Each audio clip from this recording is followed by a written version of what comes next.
So now I would like to introduce our host for the hour, Bay Area News Group's Enterprise reporter, Julia Sulik. Go ahead and take it away, Julia. Thanks so much, Charnel, and welcome all of you to this webinar on what's happening with natural disasters, droughts, and wildfires here in California. There have been nearly 4 million acres burned across the state this year alone. That's twice as many acres as a couple of years ago. And as Paul Rogers reported today, that's 1 in 25 acres of California land have burned. So shocking numbers that I think are hard for us to put our arms around, but something that Paul, Lisa, and I have been covering. The three of us have each been at the Mercury News more than 20 years each. The Mercury News is my hometown paper. We're also lucky to have Jason Keene here. He is a research hydrologist at the U.S. Geological Survey. We're thrilled to have him. He's based in Colorado. His expertise, which I think will be fascinating to discuss today, is what happens after the fires. What happens to all this land that has burned down to sticks, and what happens with landslides, mudslides, debris flows. Jason is the guy who charts it and predicts it, and so that will be fascinating to talk to him. I'd also like to introduce you to Lisa Krieger. She is our esteemed science writer. Lately she's been our absolute expert in coronavirus. She gets her kicks listening to the grand rounds at UCSF for hours and days at a time. So she's knowledgeable in all aspects of science, and especially has been doing tremendous reporting on wildfires. And Paul Rogers has been with the Mercury News since 1989, and he has written extensively about oceans and logging and energy, and certainly wildfires and climate change, the future of Coyote Valley. He also has been the managing editor for science at KQED, so very in all parts of media here.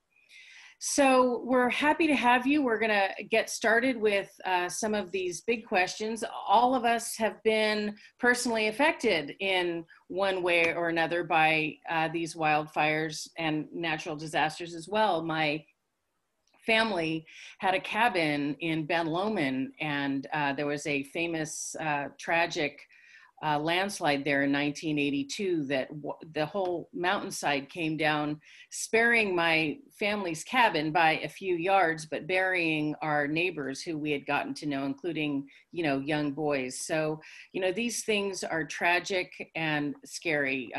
Paul Rogers' sister lost her home in a fire in Colorado. Lisa has property in the Santa Cruz Mountains where, everyone was evacuated. So, with all the ring of fire around Silicon Valley and the LNU fire and the CSU fire, I think, all of us have been affected one way or another, if for nothing else but the smoke and the damage to our lungs. I'd like to start out just asking some basic questions of our panelists, just giving everyone a couple of minutes on some fundamental questions, but I'd like to remind you that you have the chance to ask questions yourself. And in the lower, along the bottom rail, you should see your Q&A icon. So feel free, we're going to be watching these questions come along and we'll pull them out and answer. So don't be shy. We want this to be interactive, not just us talking. We wish we could see you, but certainly show yourselves with your questions. So one of the things I'd like to start out with just one of the basics for Paul Rogers. There's been so much damage, so much loss. 60,000 people evacuated just in the last fire, 80 buildings, wineries, homes in Napa and Sonoma just burned to the ground. Paul, let me ask you, why is the West burning? Yeah, it's It's a good question. And as you mentioned at the top, we've had about 4 million acres just in California burned so far this year. That's double the all-time record. And it's hard for people to get their minds around the scale of that. I'll give you something that might help put it in context.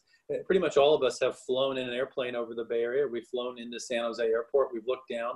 San Jose is a big, sprawling city, right? Think of all the subdivisions, all the streets, the businesses. The area that has burned is 34 times the size of the city of San Jose this year. It's about 13 times the city of Los Angeles, so it's vast.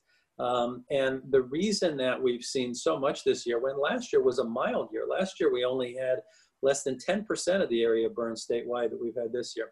There's really sort of 5 reasons, and I'll quickly bullet point them. One is lack of rain. This is critical. We can almost always chart how bad of a fire season we're going to have in the summer and the fall based on how much rain we got the previous winter. As folks remember, it was a pretty dry winter in Northern California. We had 50% of normal rainfall. The snowpack April 1st was 54% of normal in the Sierra.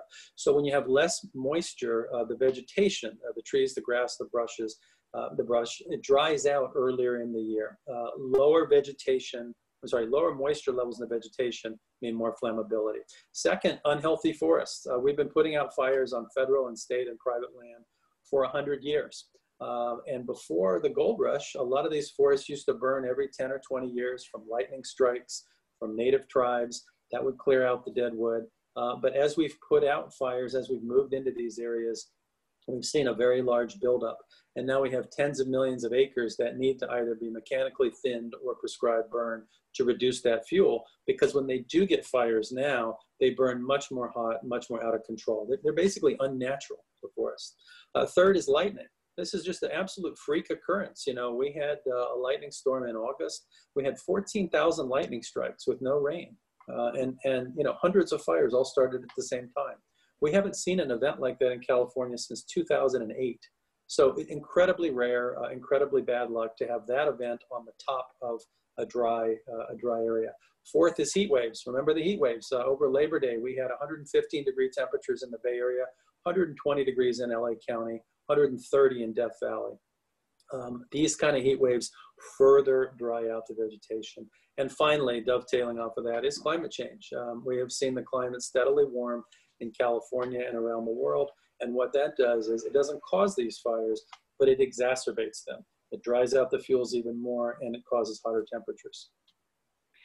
Certainly, just being up at the fires, you know, the firefighters are telling me that the fire isn't laying down overnight because usually the dew comes in and you know, moistens everything, but that's not happening because it's warmer. So these fires are just ripping through at night. We saw that with the Tubbs fire in Santa Rosa that came through at like after midnight and just in record time went from Calistoga into a neighborhood in Santa Rosa.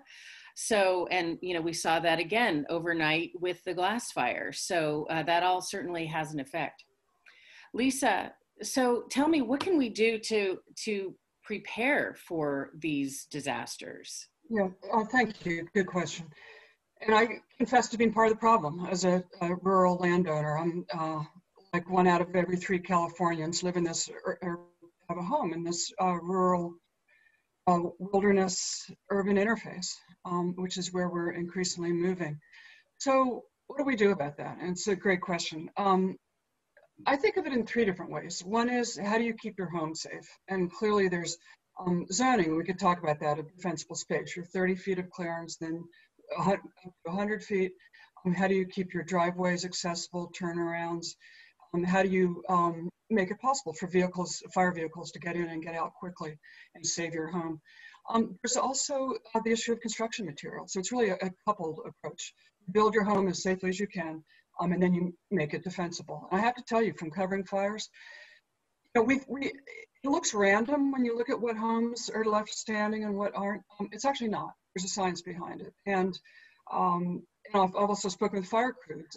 They're not going to send their people into a home that they know where they won't be safe and that they can't protect it.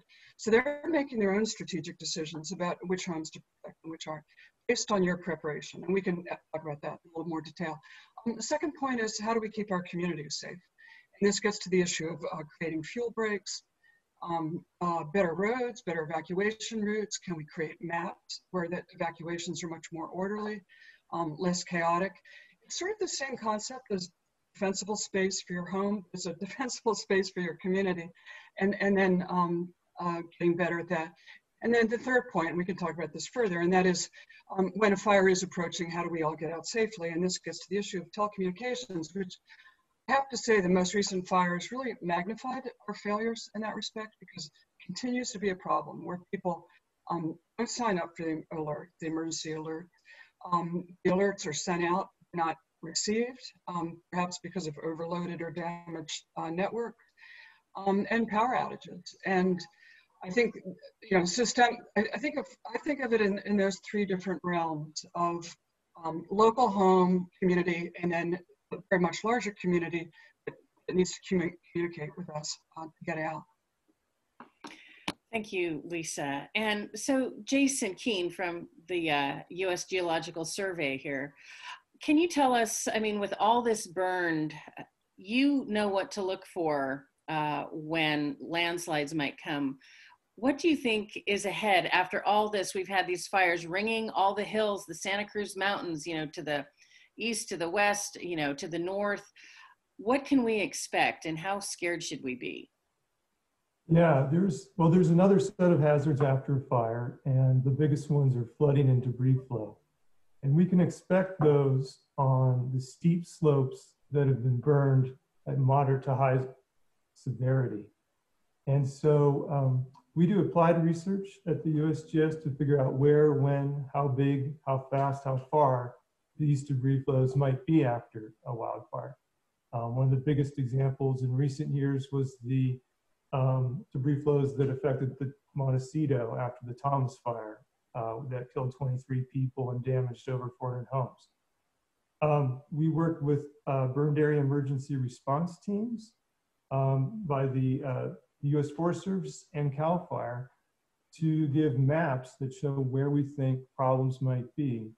We also work with the National Weather Service to provide them rainfall thresholds, to tell them how much rain it's going to take to cause a problem, so they can provide warnings. And unfortunately, for some people in these burn areas who've had to evacuate once, they have to be prepared. They may need to evacuate again during intense rain after these fires. And so there's nothing you can do to get it. You just have to get out of the way of these debris flows. Well, and, you know, as I was saying, you know, Love Creek in Ben Lomond was, the whole mountain came down. How can you tell, Jason, what areas are most vulnerable to the landslides? Yeah, well, past activity is a good sign of what may come. And so wildfire, or the Bay Area is known for having landslides without wildfire. And wildfire just makes it easier for these things to happen. And so places like Ben Lomond that have had in 1982 that the fatal debris flow, we're very worried about that fire. So of all the Bay Area fires right now, probably the CZU lightning complex, we think, has the highest hazard because that's debris flow country even without a fire. And the fire has made it easier for these things to happen. I think there's sort of two flavors of landslides we need to worry about for debris flows. One is the kind that intense rain can kick off. It's going to generate a lot of runoff on that burned soil that will pick up, mobilize, and can transform into a debris flow. That's like a flood on steroids, all bulked up with rocks, mud, and boulders. That's the style that happened in Montecito. The other style is the style that happens before those fires, like the one in Love Creek, these shallow landslides. Those, I think, are going to be, those take a lot of rain to wet the soil up, and then a quick burst at the end to kick it off. And so those may be more a factor for the really long storms and for several years after the fire, when the root strength that helps hold those hill slopes together decays and makes them easier to slide. So I'm sure some of our listeners here have homes perhaps in those burned areas that perhaps survived, maybe homes burned around them. They might be going back to their homes. What should they, I guess it's hard to imagine that you can just, you know, put some stakes in the ground to stop the hillside from falling down. But is there something that homeowners who are going back into these areas can do to, if not save their homes, save themselves? You know, what are the warning signs that it's time to go yet again? Yeah, so there'll be a lot of eyes on the situation. The county agencies are going to be reaching out, developing evacuation zones. So thankfully, an evacuation zone for a post-fire event, a debris flow, is probably going to be a lot smaller than, say, for the entire fire. We're really talking about drainages downstream. If you live downstream of a steep slope, those are places you've got to worry about. What to listen for? The National Weather Service. They will be issuing watches and warnings for the burn areas. And so keep a close tab on the weather and what the National Weather Service is saying. And the county agencies will be reaching out to folks to say, I think you're in a vulnerable area, so you in particular need to pay attention and get out of the way. Lisa, you've done a lot of work in preparedness. I know you wrote about, even you know, a couple of years ago, you wrote about these big bulldozer lines that they were putting around areas of Bonnie Doon so that fires wouldn't, you know, would stop before they get to certain neighborhoods. I was just down in Fresno at the Creek fire down there, and the officials there were talking about 5 big areas of land that they had cleared out underbrush and cleared out dead trees. But still fire came through in the greater area. All these efforts have been underway. Gavin Newsom has committed millions of dollars to some of this forest thinning. Lisa, is any of this working, and how can you tell when you see what's happened this year? Oh, it's a good question. And actually, I'd also like to follow up on something Jason said that was really interesting and important. Jason, in an earlier conversation with me, you were saying how quickly these slides can happen. So minutes after a hard rain, and that speaks to the importance of preparedness and responsiveness, and how do we stay alert to the conditions outside. So fuel breaks is one of many tools that we're considering, and they have, they're not perfect, right? And they're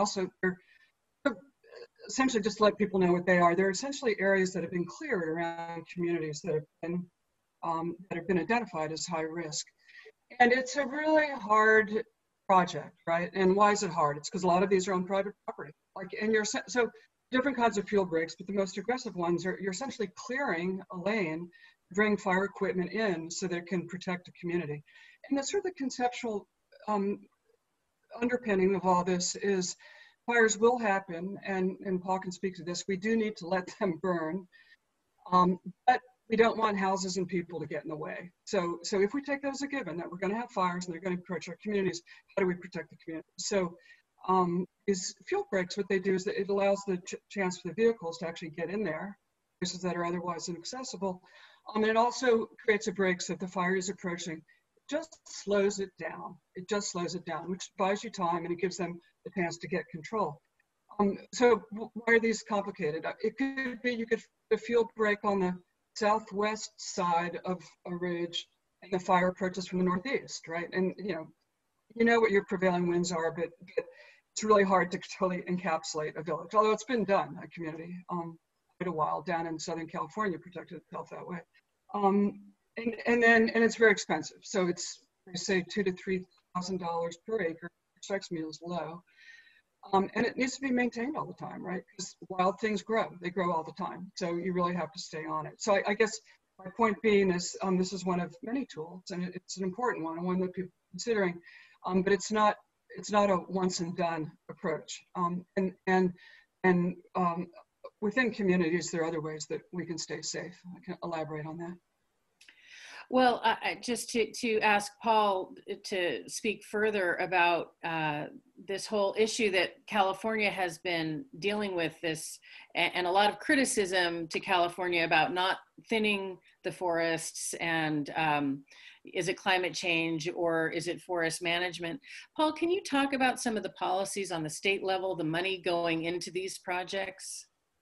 Yeah, as I had mentioned, we have over the last 100 years through firefighting policies basically built up forests all over the state, which are unnaturally dense.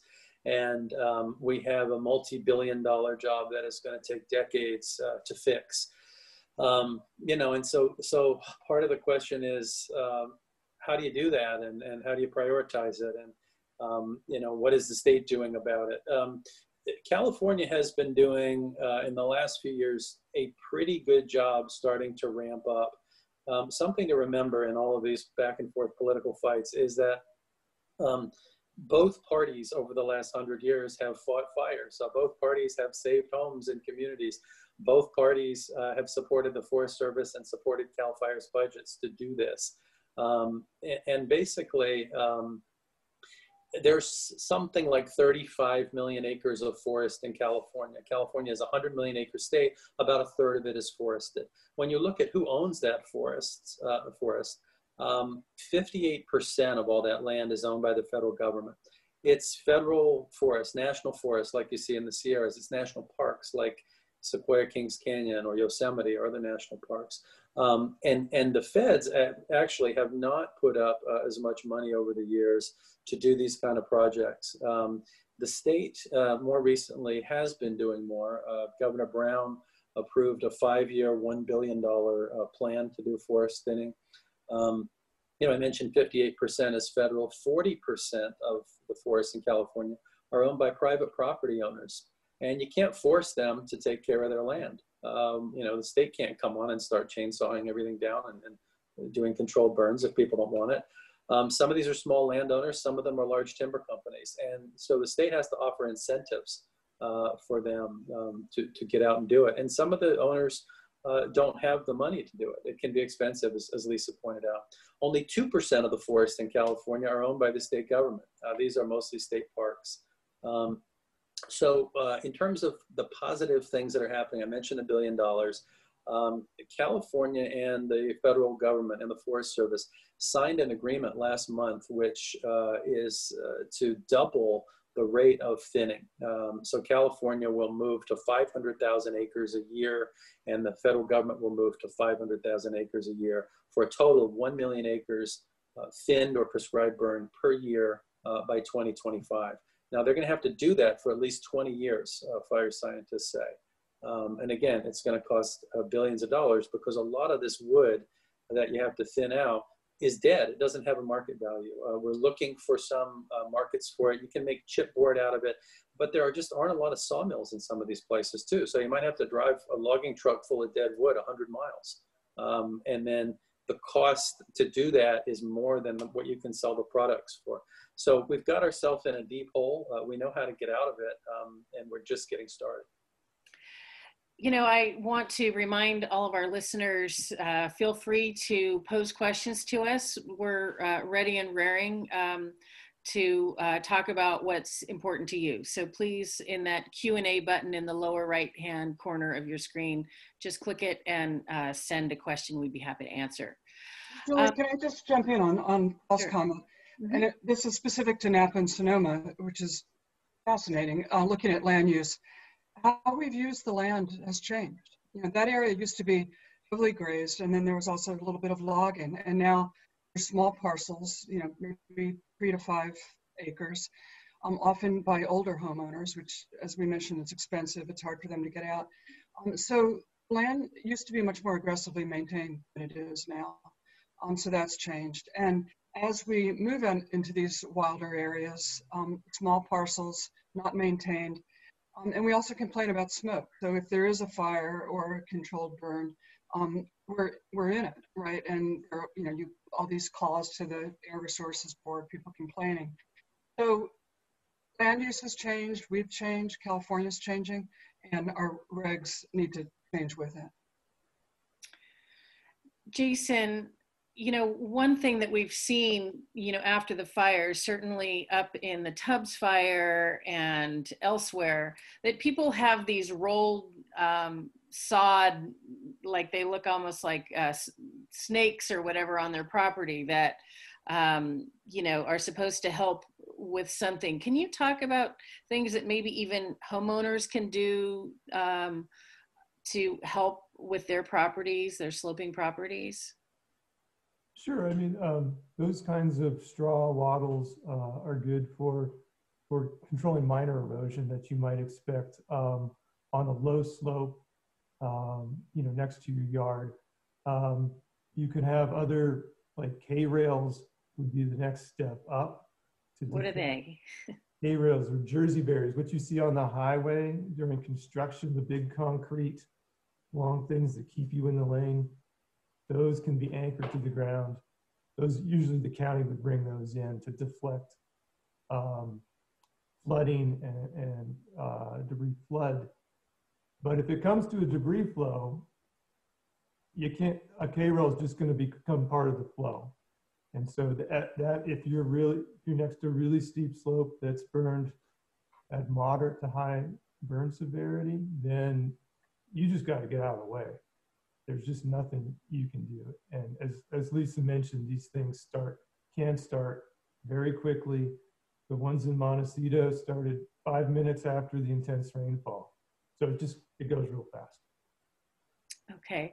And Lisa, you know, having covered the campfire in Paradise, I'd like you to expand a little bit more on the exit routes. There were two main roads that led out of Paradise. And, you know, we've all been back in these mountain roads in other communities where they narrow down to one lane and you think, wow, if there was a fire coming through and a truck was going one way, you couldn't go the other. What went wrong in Paradise and what kind of actions did it spur for people to make that work better in the future? Thank you, Julian. Really good question, because there are little paradises all over California, including here in the Bay Area, Los Gatos, Saratoga, parts of the East Bay, certainly. If you look at where the Oakland Hills fire was, there will be built there. And then in the Gold Country, you know, I worry about Auburn, I worry about Placerville and all that. So the challenge, it was really ironic in a way, because Paradise actually had evacuation zones that had been identified.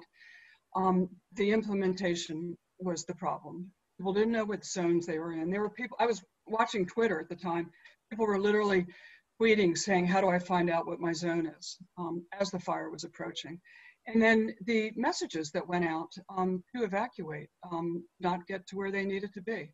And why was that? Part of it was the very limited authorities in charge failed to identify in sequence what zones needed to be evacuated. And a lot of the messages, a very high percent of the messages went out and were never received. So why was that? Well, you know, what happens in a fire is that cell towers go down, they burn. And we're also relying on our cell phones. Something like 85% of 911 calls we make now are on our cell phones. And they're very vulnerable systems. And get to your point, there has been legislation signed by Brown to create a speeder, faster permitting process so that we could put in backup generators. And there's also a requirement out of the California Public Utilities Commission now to have 72 hours of backup battery. Because you think, you know, it's not just fires, right? It's these PSPSs that we had all last summer where you lose access to your internet and you lose access to your phone. And then you're so vulnerable. That really can't be overstated. I'd like to talk a little bit about these alerts and then also about Nixle and also about social media. So the alerts, as hopefully all of you know, are things that you opt into with your county or your city. It does mean you're taking the first step and giving them your phone number and their emergency contact information. A lot of people never make that step. There's a lot of political pressure now to get cities to sort of mandate that people turn over their cell numbers so that they actually can go out to you even if you haven't signed up. It creates a privacy issue. They have to get that information off utility bills or who knows what. Anyway, so there's that. And then Nixle is something for more general information and for broader information about what's happening in your larger community. And then social media, of course. So, on the Facebook group, your city or your county or CAL FIRE, and Twitter is also helpful. That again is for broader, less emergency alerts. You don't want to be scrolling through Twitter as a fire is headed down your driveway. So those are ways that we can all stay better connected. We have some good questions from our listeners. One is from Eric Grant, who says that for those of us living smack in the middle of the metropolitan Bay Area, is it naive to assume that these fires could never happen to me? And I'll just start by saying that I can tell you that the people who were living in Coffey Park in Santa Rosa had no idea that they could be vulnerable to a wildfire. Coffey Park was a nice subdivision with nice little, 3-bedroom, 2-bath homes, curving drives, nice little mailboxes in front of each house.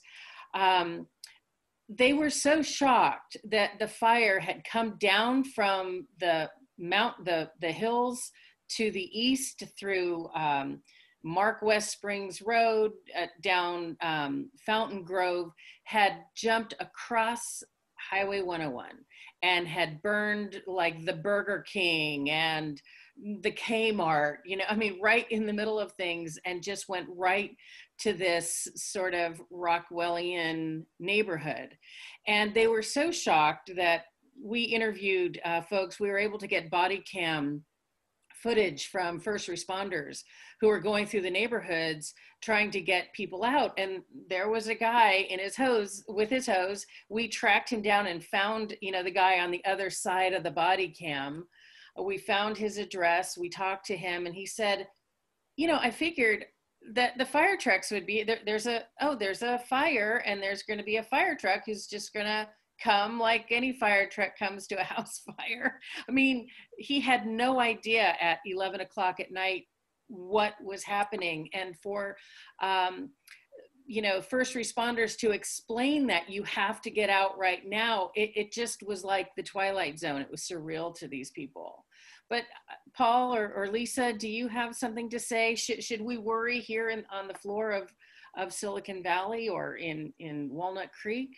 I'm just jumping real quickly to get back to on what you're saying. I'm sorry that if there's a kitchen fire in an apartment building in a city, the fire department will be there in 2 to 3 to 4 minutes.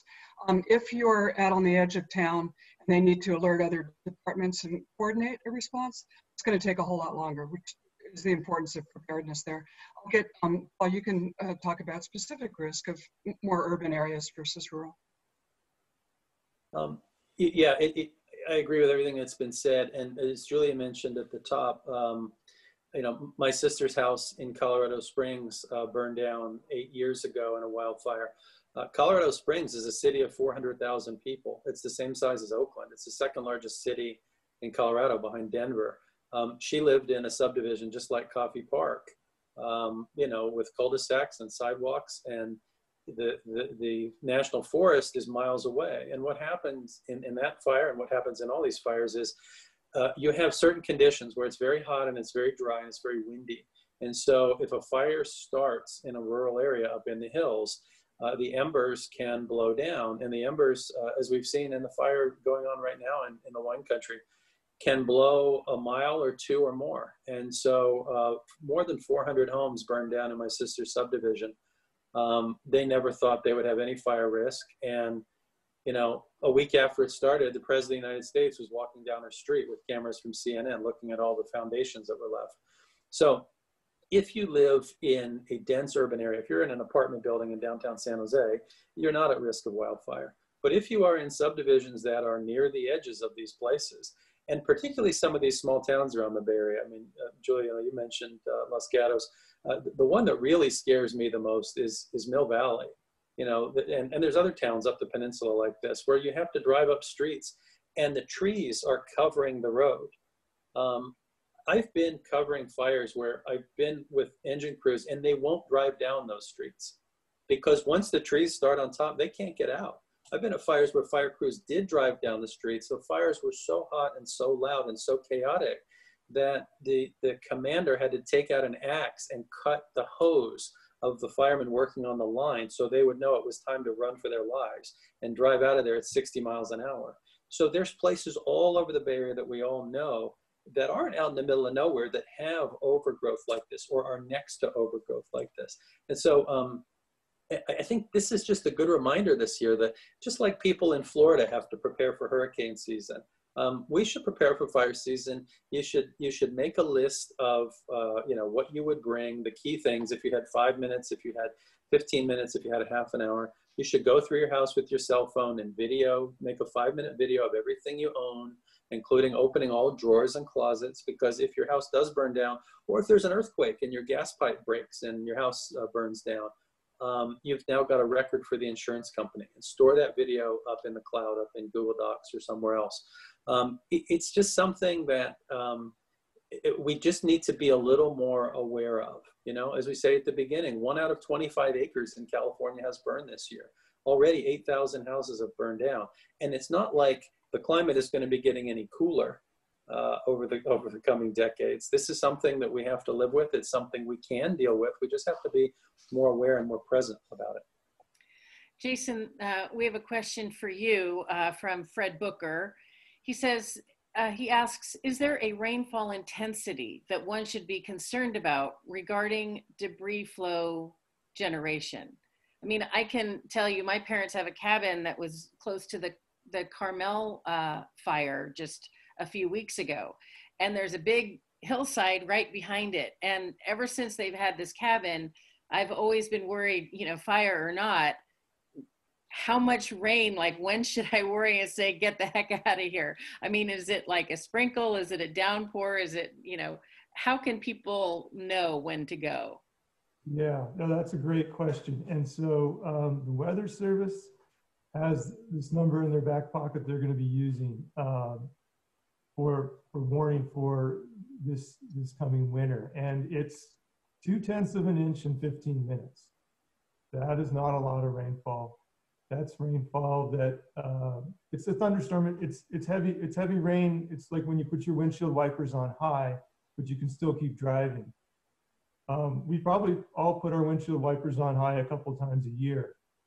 And and that's true. If you look at this rainfall intensity and compare it to historical patterns, it's the kind of rain that comes more than once a year. And so that's why we're worried we can expect problems. And the problems get bigger the further you go above that rainfall intensity, at 0.2 in 15 minutes. If it rains harder than that, we're going to expect more widespread problems and larger debris flows. Does it matter if you look at the hillside and there's still big trees that are planted up there, or what look like rock outcroppings, that makes you safer? Like in the CZU complex, the east side of it that drains to a lot of populated areas like Boulder Creek, the canopy there of the redwoods is still intact. However, the understory has been burned quite a bit. And the folks I've talked to on the ground think that there's considerable potential for runoff. So even though that canopy is still there, I think they have to be on their guard, and that's a place we're worried about. We have another question here from Rita Cortez. This can be for either Lisa or Paul. Has there been any discussion about not building or even not rebuilding in the urban wildlife margins of land?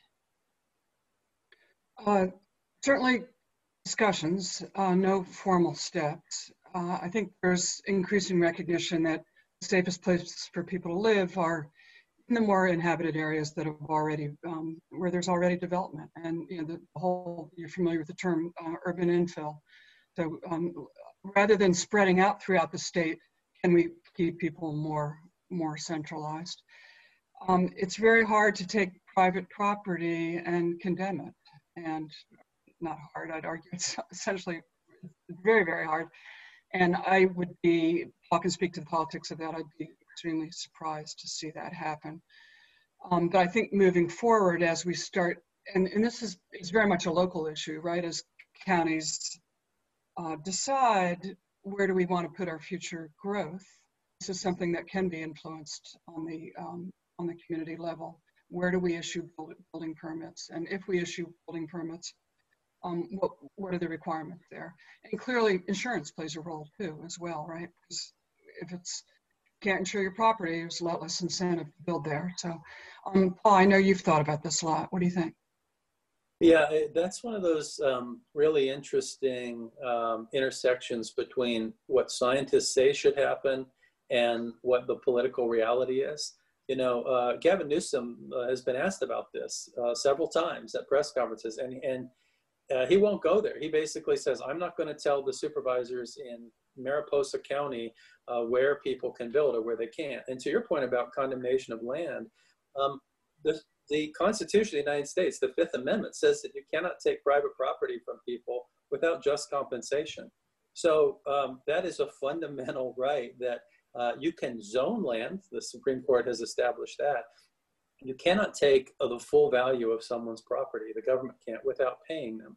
So as a practical matter, it's virtually impossible to say that we can't build in certain places that are wide, broad swaths of California. We hear this after earthquakes. So, you know, why do those people live on top of the San Andreas Fault? Well, there's hundreds of thousands of homes in California built right on top of earthquake faults. That's a risk. There's people who live in Hurricane Alley in the southeast.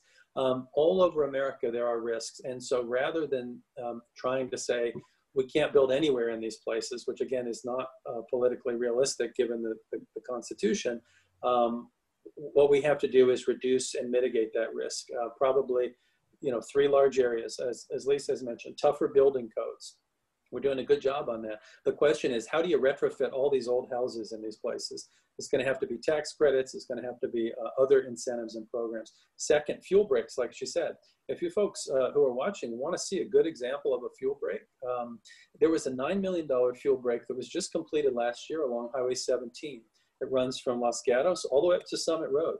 This is something that the Santa Clara County Fire Safe Council, a nonprofit group, had been advocating for years. They finally got the state funding to do it.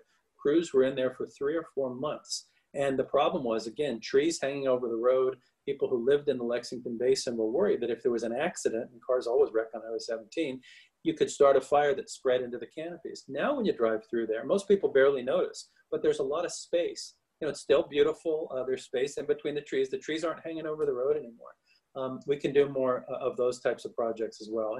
And that's really, you know, that's really the future. And also looking at new developments. Do they have enough exit routes? You know, what kind of water systems are there to serve them? You know, we can build things safer. Paul, we have another question for you in particular from Ruth Marino. She said, can you discuss the advantages, disadvantages of prescribed burns versus mechanical thinning? I remember many years ago, a prescribed burn went out of control. Also, I live in San Jose, but recently visited Mill Valley. How can the problem you just described about Mill Valley be addressed? Great question. Most fire scientists that I talk to say that you need both tools. You can't just go in on a forest that hasn't had a fire in 100 years and try a prescribed burn because they do get out of control. We've had them get out of control and burn down many houses. We've had them kill people. And so the government and different agencies that own property like the National Park Service or the Forest Service, they are reticent to do them because of those risks. And if you have just one that goes bad, it really, you know, sort of casts a pall over all the other projects which are needed. So most of the scientists that I talk to say the first wave usually has to be mechanical thinning. You have to go in there with hand tools. You have to pull all the dead stuff out. It can cost up to $5,000 an acre to do that. And as I mentioned earlier, the wood usually has very little market value. So we've been doing this all over the state. If you go to Lake Tahoe and you drive around the south part of Lake Tahoe, you'll see where forests have been mechanically thinned along the road. And they pile up these debris piles, which they burn when it's wet and there isn't as much risk. After you do mechanical thinning on a property, you can go in and you can do prescribed burns after that to maintain it. Environmentalists have been suspicious over the years, over the last 20 or 30 years, about mechanical thinning, because in the 1990s, there were federal programs to do it in the Clinton administration. And there were examples where the timber industry took advantage of that and went in and were cutting down trees that were 4 feet across. Those trees aren't needed to be removed for fire safety. But sometimes those trees have to be taken out to pay for the cost, because you can sell the wood from those trees. And so there's been kind of skepticism, but a lot of environmental groups have seen the problem. They've listened to the scientists. They've come around. And so the question is just, what are the rules going to be as we do more of this kind of thinning and prescribed burns? And yeah, just having been up in at the glass fire on the Napa side, this couple that I wrote about, they were so concerned. There was an old oak tree that was hollowed out over the years, just all this scraggly brush. And this fire just kept burning in this old tree trunk. And finally they flagged down a inmate crew to chop down the tree and put it out, just so that it wouldn't spread, because these trees can just go up like torches, and embers can just fly all over, and if there's wind, there's all sorts of trouble. There's another question. Jason, maybe you could take a stab at this or pass it along. The question is, how combustible are well-watered shrubs and trees around houses? Can they help to stop a fire, or do they add to the danger? I think I'm going to pass that one to Paul. Okay. If he's a little more up to speed. I'm the after fire guy. Okay. They add to the danger. You have to clear, the guidelines are to clear defensible space 100 feet around your house if you live in an area that has any kind of fire risk at all. That means you can't pile up firewood along your house. You can't have trees that are touching your roof. You can't let your gutters be full of needles and leaves. You have to clear this stuff out. One of the challenges in California is that's the law, and CAL FIRE and other fire departments do inspections, but they often don't have the resources to inspect every place. In some counties, there's records where they do inspect a lot of the homes, but in other places, they inspect only a small percentage. And then they've got to be willing to write tickets to people. But what do you do when you have a homeowner who's 90 years old who doesn't have the money to do that? It's a challenge. There's a lot of different types of homeowners. There's a lot of different types of properties. It is a long, slowly evolving solution that we're just starting to grasp. We have to build differently, we have to maintain better, and we have to just continue it. Like Lisa said, this isn't something you do once. You've got to do it multiple times a year, multiple decades on these forest thinning projects. And our participant, Sandra Delvin, makes a really good point that for earthquake protection, the California Earthquake Authority offers retrofit programs.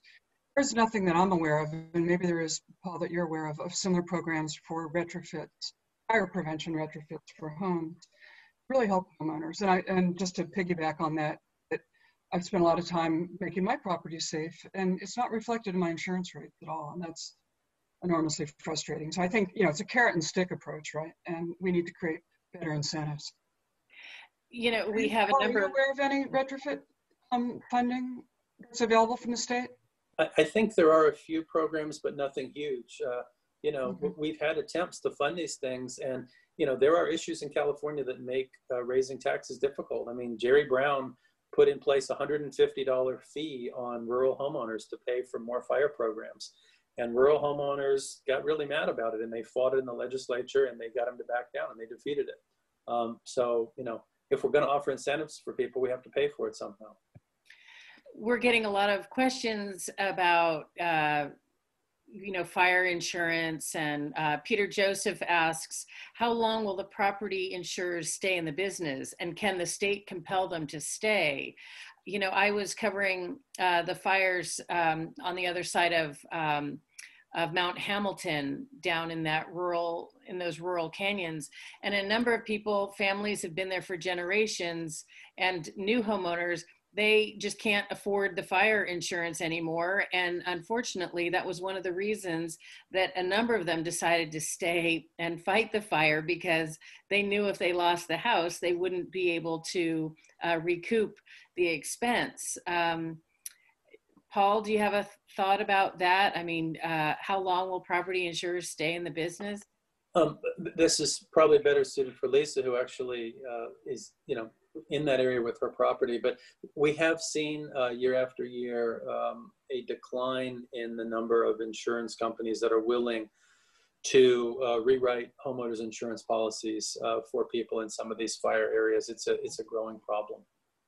And participant Doug Schaefer has just posted something, and he is an insurance agent and makes a very interesting point there.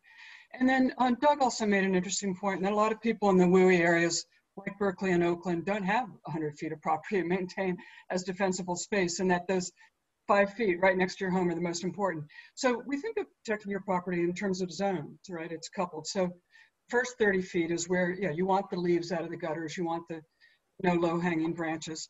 But then from 30 to 100 feet, we're not talking scorched earth, Mars-looking landscapes. It's, you can space your trees horizontally, you can space them vertically, removing the lower limbs. But that property immediately adjacent to your home, that's what's really important. Do you think it's possible to, I mean, certainly we can't prevent lightning strikes. We can do all these measures. We can build our homes safer. Can we or should we prevent wildfires? I mean, the car fire in Reading, it was a car driving by that had a tire blow out, and the metal rim was screeching along the asphalt and sparked a fire. Number one, can they be prevented? And the other question is, we've talked so much about, fires used to burn and clear out all the underbrush, and they're not, they haven't been. But now with all these wildfires burning now, 1 in 25 acres burned, are we in better shape now because of all this burning? In terms of, can we stop wildfires better? Can we do a better job? Something like 90% of all the wildfires in California are human caused. And so, there are all kinds of things we can do. Public education campaigns like CAL FIRE does, telling people on certain days, these red flag warning days, you shouldn't be doing yard work with, lawnmowers and other equipment where you could hit a rock, for example, and cause a spark, or, you shouldn't throw a cigarette out the window, or, you shouldn't have a campfire. You shouldn't go hunting in forest when it's 110 degrees and red flag, times, because there have been fires that have started from hunters' bullets hitting rocks. So yes, we can educate people a lot. We've also seen an evolution in recent years of the utility companies in California. I've written about that a fair amount because power lines have caused so many of these fires. There are 3 large utilities in California that provide the power to 80% of California residents. And that's PG&E, Southern California Edison, and San Diego Gas and Electric. Of them, PG&E is the largest, and it's the furthest behind.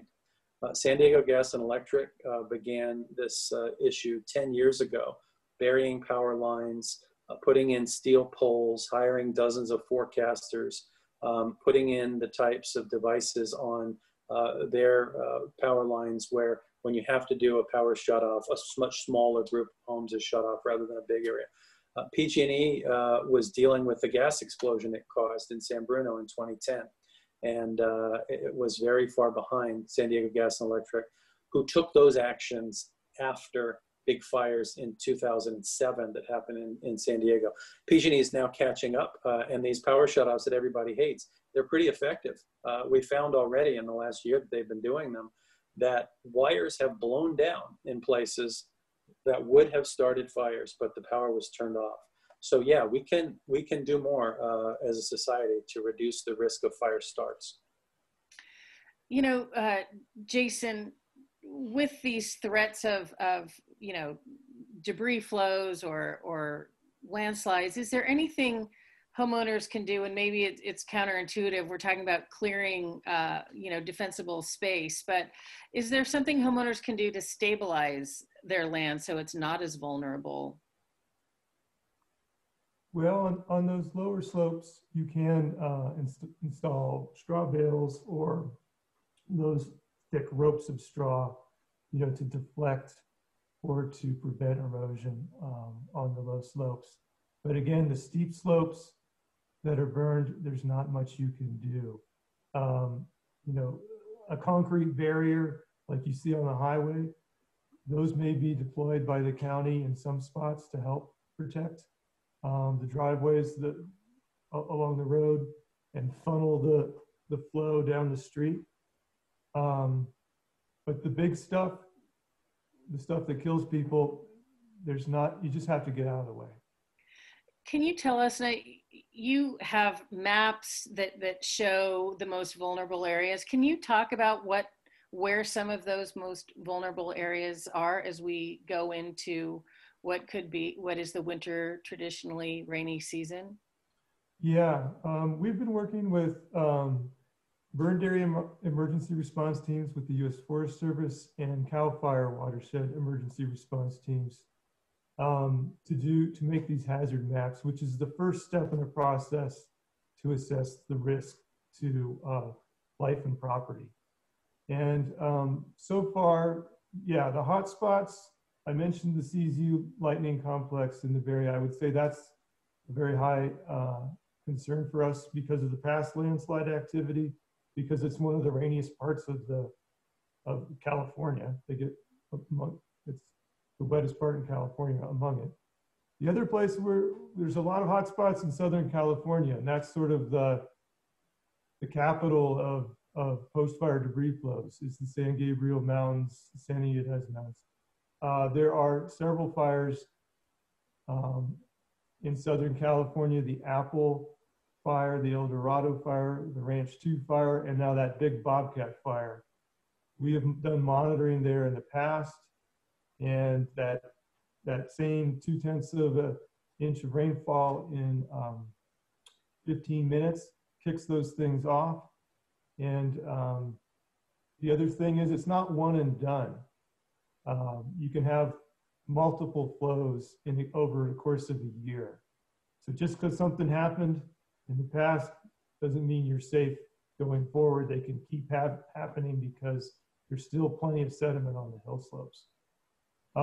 We've still got more fire season to go, so we'll see. We haven't seen a lot of debris flow activity in the North Bay in the past, so that's good news. But the new glass fire will probably be working on. We have to wait till that fire is on the tail end before we can start our work. And we'll see what happens with the Zog fire as well. There is some steep terrain up there. But our experience with the Carr fire nearby, we all thought there was going to be some big problems there. And it turns out they were much less than we expected. So there's a lot we have to learn yet about what it takes to kick these things off.